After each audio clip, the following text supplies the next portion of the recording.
नमस्कार दर्शक मित्रों, आप देख रहे हो जय टीवी भारत।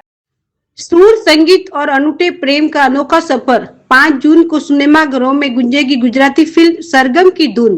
गुजराती फिल्म उद्योग वर्तमान में अपने स्वर्ण युग से गुजर रहा है। नई सोच, मजबूत विषय वस्तु और गुणवत्तापूर्ण निर्माण के साथ गुजराती फिल्में दर्शकों के दिलों में एक खास जगह बना रही हैं।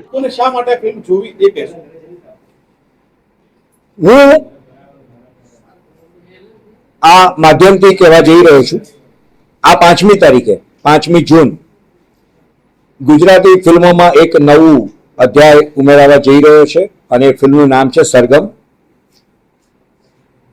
એક મ્યુઝિકલ લવ ટ્રાયેંગલ સાથેની સુંદર વાર્તા આ ફિલ્મમાં જોવા મળવાની છે। હું આ માધ્યમથી કોઈ પણ પ્રકારનો એવો દાવો કે એવી વાત નહીં કરું કે ગુજરાતી ભાષાને પ્રમોટ કરવા માટે આ ફિલ્મ જુઓ, પણ એવો ચોક્કસ દાવો કરીશ કે આ ફિલ્મ તમને ગમશે।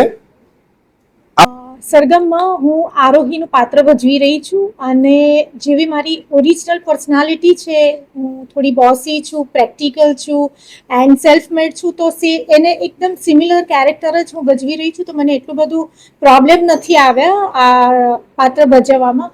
અને સરગમ મૂવી થ્રુ જે મારું પાત્ર છે એના થ્રુ અમે ખૂબ જ સારા મેસેજીસ આપવાના છીએ, સારા મેસેજીસ સરગમ મૂવી થ્રુ લોકો સુધી પહોંચાડવાના છીએ અને 5 જૂને અમે તમારા નજીકના સિનેમાઘરોમાં આવી રહ્યા છે। તો અમારી એવી જ આશા છે કે ગુજરાતી ઇન્ડસ્ટ્રી, ગુજરાતી પ્રેક્ષકો અમને વધારે।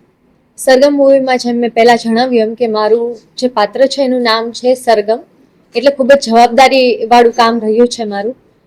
મૂવી વિશે વધારેમાં જણાવું તો અમારા મૂવીની એક ટેગલાઇન બહુ ફેમસ છે અત્યારના હાલમાં, બધાને અમે કહીએ છીએ કે સાચા સમયે ખોટા વ્યક્તિને અને ખોટા સમયે સાચા વ્યક્તિને પ્રેમ કરવો એ ગુનો છે। પ્રેમ કરવો એ ગુનો નથી, પણ જો આ કન્ડિશનમાં કે આ સિચ્યુએશનમાં પ્રેમ થાય કોઈને તો એ ઘણા લોકોના સંસારને અસ્તવ્યસ્ત કરી દેતું હોય છે।